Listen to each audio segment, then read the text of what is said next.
And Anthony Weaver, he took us into his mind watching that debacle that was Sunday against the Panthers. Let's hear from Anthony Weaver on what it was like watching film. I give myself 24 hours, right? There's 24 hours where certainly there can be a little anger and rage, but then you got to shake it off and you got to get back to, all right, how do we attack these problems? As it pertains to our run defense, the unfortunate part of it, I think they gained about 140 of those 200 yards on 4 runs, right? So if you have 30 runs and 4 of them go for 140 and the other 26 go for 60, everything you're doing is not wrong. Now, as it pertains to those 4 runs, particularly in our early Stop the tape. Stop the tape.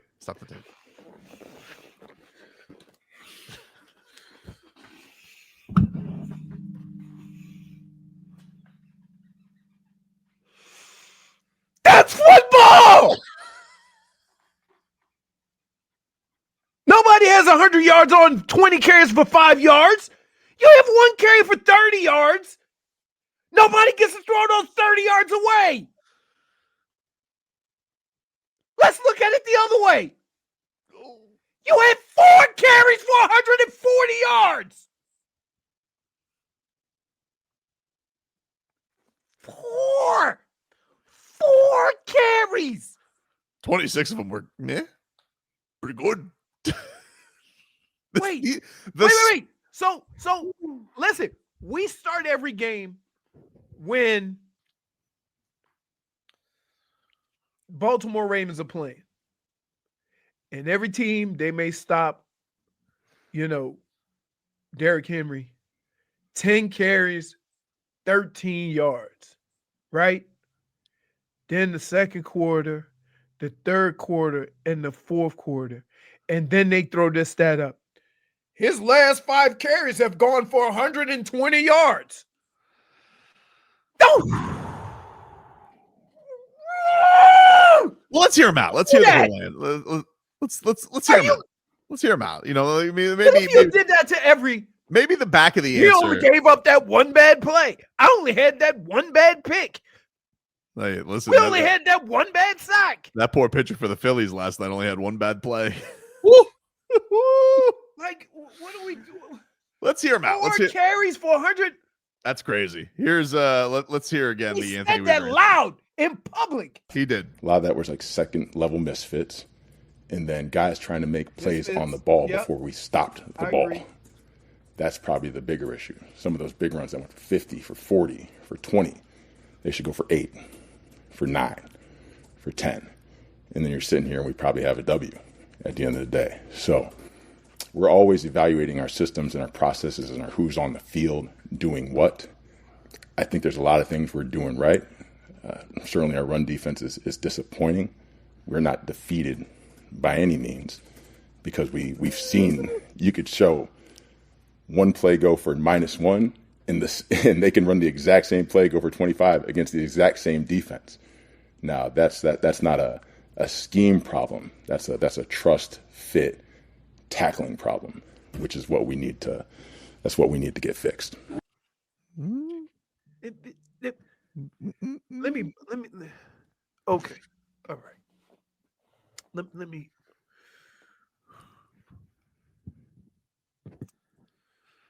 What is the primary goal of the defense when you break it down to the simplest of fundamentals?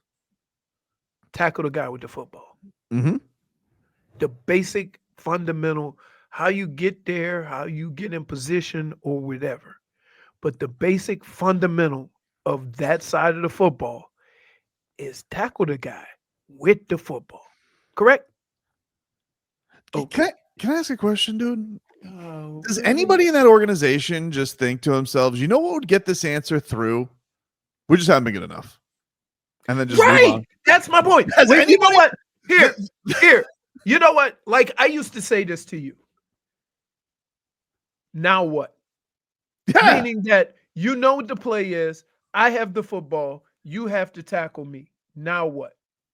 Okay? Like, that's what it boils down to. But like, are all of these press conferences with Weaver and Tua and McDaniel, Are all of the reporters hypnotists? Why are you guys still talking? Every answer is a soliloquy. It's got 40 seconds of too much juice. I would say this, and I'm making fun right now, but I promise you that's not what's being said in those meetings. I promise you, right? Coaches just don't want to rip their players, I understand. right? So, but it was only 4 runs. Please don't throw me. Like that's the coach when they end up 6-11, going, we were within 1 score in 8 of the games in the fourth quarter. It's not even like, but you couldn't even do that. It wasn't even like 1. He goes, it was just 4 super explosive plays, guys. Can I say this?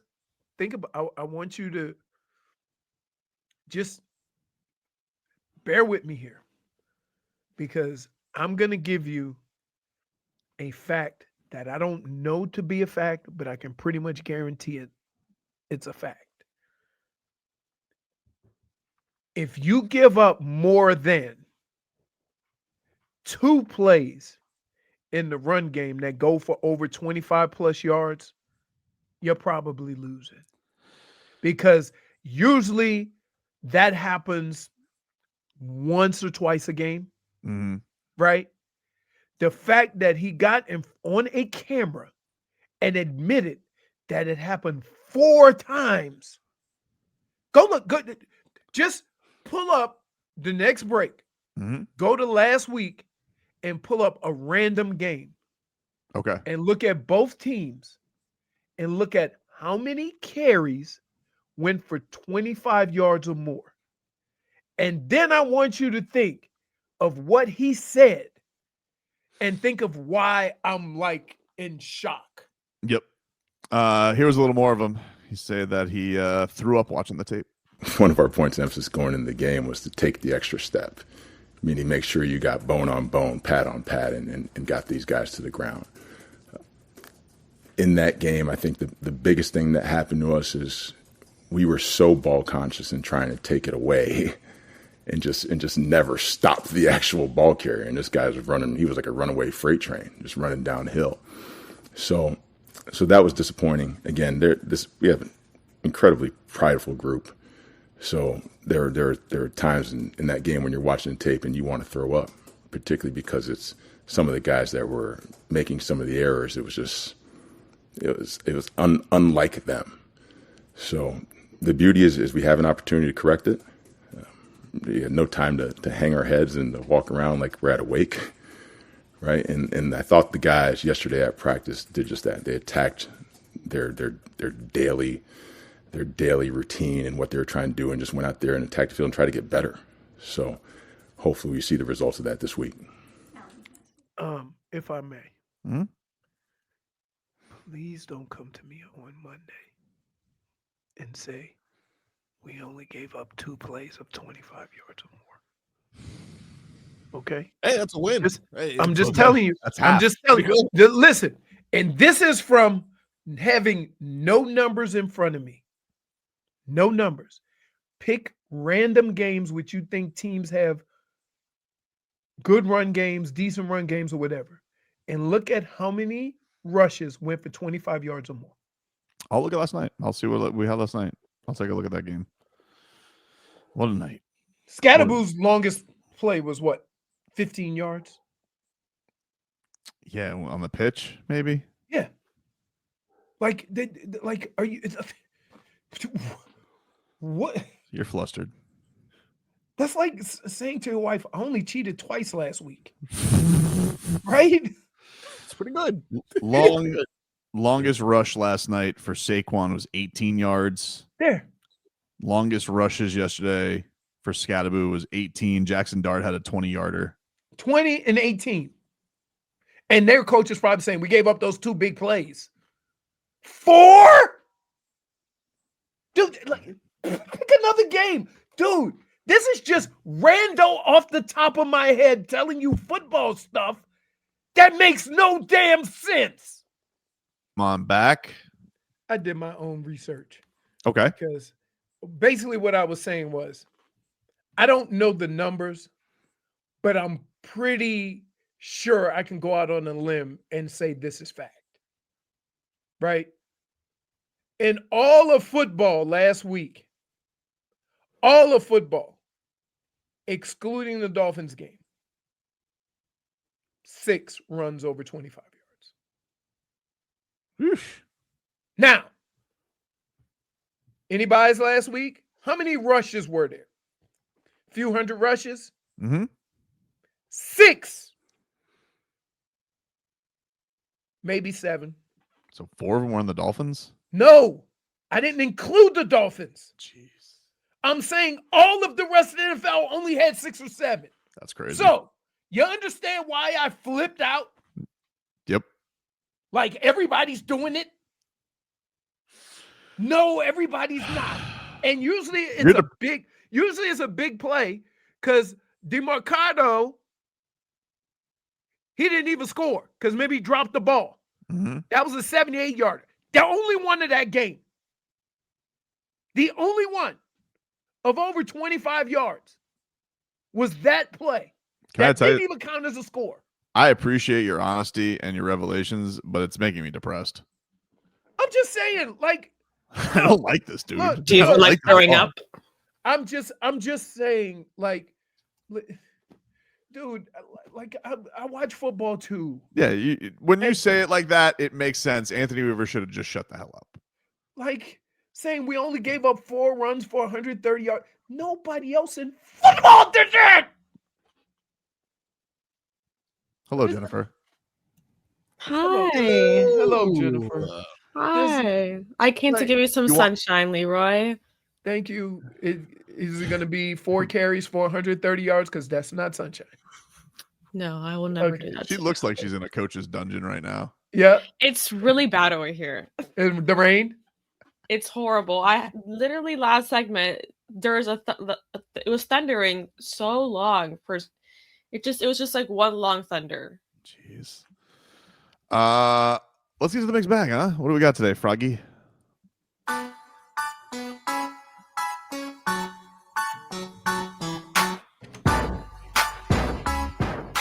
How old are the shoes you're wearing today? They're not old.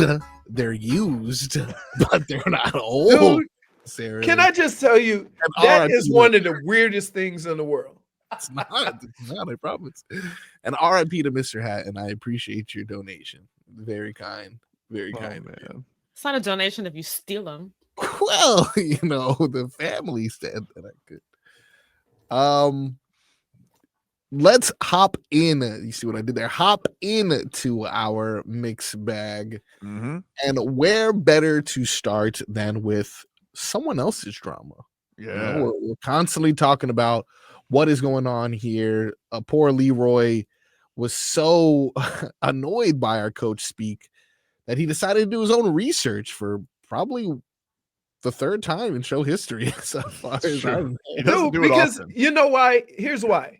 Because I can pretty much give you a number in football from being around it and tell you if it's a good stat or a bad stat. I don't need to go actually look at the numbers, but it was a number that I never even thought that I would ever have to use because nobody would sit here and say we only gave up 130 yards on 4 carries. The other 26 were good. I have legitimately not seen you that angry about anything football related, and especially I don't think anybody's ever been that mad at Anthony Weaver. Very pleasant man ever, but yes, he's pleasant. He came out there and he said something that you were just like, it basically was like Anthony Weaver was just like, hey, this crazy thing happened, and you're like, mm-mm. And I'm gonna tell you how rare it is. Like for it to happen 4 times in one game, that's why dude ran for 200 yards because it never happens. Usually you need one of those carries to get 100. So what do we got today, Froggy? We got some drama out of the city of brotherly love. Yeah. Not sure if you guys have been following the AJ Brown saga. He hates it there. Why does he? I've never seen someone be so successful somewhere and so unhappy at the same time. It's Philly, man. Philly does that to you. Everybody in Philly that plays sports in Philly is miserable at some point. He misses Ryan Tannehill. He misses the days when he was Ryan Tannehill's. It would chuck it down to him, and he's like, "This is way more fun." He literally won a Super Bowl. I just don't understand. But AJ Brown, apparently there has been reports that Jalen Hurts and Saquon Barkley had a conversation with Mr. Brown, although AJ may have not been there, according to what he said. What was behind that? I don't recall the meeting. Oh, the meeting never happened. I don't know what you're talking about. Those guys said it did happen. Oh, you need to talk to them. You weren't in the meeting, No, I don't recall. or you don't want to. I don't recall. Hey, Or you don't want to? Is that what he said? Wait. He was there. That dude been watching too much Law and Order, right? I can't recall is a way of saying, yeah, I was there. I don't want to talk about it. I don't want to talk right? Come on. Like, That's yeah, I can't recall. Like, you keep repeating, I can't recall. You say, no, I wasn't there. He was there. He just added to the drama. Like, but like, who cares? Shador Sanders is like, he's like, man, maybe I could be a Tampa Bay Buccaneer by the end of the year. They look like they're having fun. But you know what? In fairness to all Or not parties Shador, involved, AJ Brown. I apologize. oh, I was going to say, but AJ Brown, like, again, same thing with that team. You think you could just roll out your rings and go out and play football. These other teams are scheming against you because you're the Super Bowl champs. And if you think you don't have to scheme against other teams, this is how it's going to look when they scheme up on you real nice, right? So they ain't scheming nobody open. They ain't running no plays. They just handing it off to Saquon, running play action, and telling Jalen Hurts go run for 50, right? That's their offense. Mm-hmm. You can't win like that when everybody's chasing you. You got to be creative. You got to have some, variance of what you do. And they're falling for it too. Not to mention, they may not be as good with all the departures and the banged up players. So how about you scheme some offense for my man? And the reasons why wide receivers get pissed off like that is because every coach can scheme a guy open, right? Whether he chooses to or not is a different story. But that's why wide receivers get pissed off, because it makes them look like they ain't the guy no more because you ain't drawing up no plays for him. What else we got in the mixed bag, Froggy? Do you think the Eagles would trade for an injured Tyreek Hill? No, they might trade for Jalen Waddle. Keeps this up. No, because next year Tyreek may not be here, and Jalen Waddle is all you're gonna have. Yeah, that's true. That's true too. We'll see who is here. It's all on the table right now. True. Picking up from last night as well, Mr. Mobile himself, Jackson. Hey, listen, Mobile. Was this before or after Tweety the Birds incidents? Oh, this is after for sure. At the end of the game, when him and Scatterboo were acting like very concussed. Yeah, when he is recovering from Brian Daboll yelling at the doctor, rushing him out of the blue tent. Jackson Dart speaks on whether or not this win says something about this Giants. Can't be naive to everything. So we hear what people say, and it definitely lights a fire in us. And me and Scott talked about last week we felt like it was kind of just on us, losing that game, and we moved the ball just fine. And our big emphasis was just to make sure that we take care of the ball, and we felt like if we do that, then we're good to move the ball up the field. So just really proud of how the guys played, and I think that we're just trying to set a standard of intensity here each and every day. Yeah, we know. So question. Oh, yeah. And so I'm gonna put on my former player hat again. Yeah. You ever notice players hear all the noise after they win, but don't listen to the noise when they lose? I saw that clip this morning, and I was like, isn't it funny? Isn't it funny? If you win it, you hear all that noise. I got receipts. All the players, they don't hear anything. Mind you, when Tua got his bag, he remembered all of the things that were said. But now he doesn't have social media. But Jackson Dart's like, we're taking notes. We know you do. Hey, It's dude, let me tell you something right now. It's never been more impossible to block that stuff out, and we know you all hear it. It's well, okay. Keep in mind, he goes, this quarterback embraces the noise. That's not true. Because I'm going to tell you, if they lose 3 in a row, he's going to say, I don't listen to the outside noises. Right. I'm telling you. He'll it's say, I coming. don't want Do to you guys not pay attention to what you hear on the TV? Yeah, it's adorable. It's Yeah. adorable. Like, stop. Like, and then you want people to say stuff. You know exactly what they're going to say. And you still get mad when they say it. I don't have social media. Yo, hey, you know what's happening. Like, stop. What else you got, Froggy? Let us take a second here to talk about another quarterback in Florida who is currently shining, and that is Baker Mayfield. He has been good. He's had a lot of ups and downs in his career, but he says he's always been himself. And then he cursed because I told you guys that I try and not get too high, not get too low, which is something that I was not doing early on in my career. But, early on in my career, it's looked as cocky, immature. Now it's moxie. He's a dog. So it's same different day. Just as long as you play well, they change the narrative. But you just got to be yourself, and I've always been like that. He's 100% accurate about that. Mm-hmm.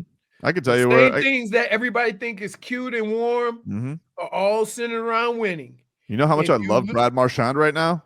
Oh, yeah. Right, exactly. And how much you hated him 2 years ago? Woo! I hated his ass. And you're the worst at this. You are the worst. That's very strong. You know how many players have come into the city of Miami after playing on other teams that you have trashed? And then he's always one of them. Well, yeah. Kyle Lowry. That's my guy. Andrew Wiggins. Hey, Moxie. Hey, has a non-intangible ever had Moxie? Has a non-intangible ever had Moxie? No. Non-intangible with Moxie is arrogant, a locker room cancer. Or but like, yeah, man, it's crazy because you almost have to be a level of arrogant, right? Because you almost have to be so comfortable with who you are that you're going to ride or die with who you are as long as you know you're being, true to who you are. And I think Baker said it perfectly. When he was in Cleveland and they were winning, he had moxie. When his arm hurt and they weren't winning no games, he's a loudmouth, cocky. Yep. He's always been guess that, what? though. Huh? He's legitimately been that since college. Right. But again, we categorize it differently based on wins and losses. And he finally got to a place, and once you go through a little stuff, you travel across the country playing football in 5 months. That'll give you some get right, some perspective. He's like, if I'm going out being me. I'm not going out being somebody else. And guess what? Now look at it. So everybody else thinks have you grown? Have you done this? Yeah, sure. Whatever you think. Right? Got anything else, Froggy? Yes. He's going to need all that moxie because sources say Chris Godwin is expected to miss the game versus the 49ers. He already is down Mike Evans, so probably lean on the rookie and, I don't know, Sterling Shepard or something like that. But moving on from the Buccaneers, Mario Cristobal actually has a interesting point when it comes to the Heisman and when they should hand it out. The only thing I would wish for the Heisman Trophy, that it was awarded when all the games are done. That whole award before these, postseason games are played is absolutely bizarre to me. Like, I can't comprehend it. Never will.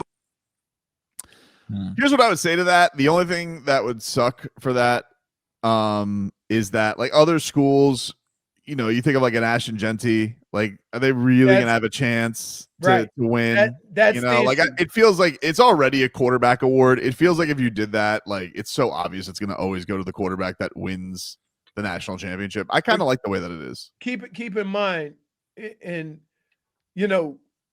contrary to popular belief, Mario, this has been this way for years because it was bowl season, it wasn't playoffs. Mm-hmm. So now you're kind of commenting like, oh, it's always been playoffs. Every sport does it that way. Yep. Every sport does it that way before because everybody doesn't get to go to the playoffs. And if you had a great year, even with like the Cy Young and all those things, right? It all comes at the end of the regular season, the regular season award. Right. Some sports give a playoff award, a playoff MVP. So let's not like, I get what he's trying to say that, the games are more important then, and that's when the true best player comes out, but not if everybody doesn't get the chance to be a part of that.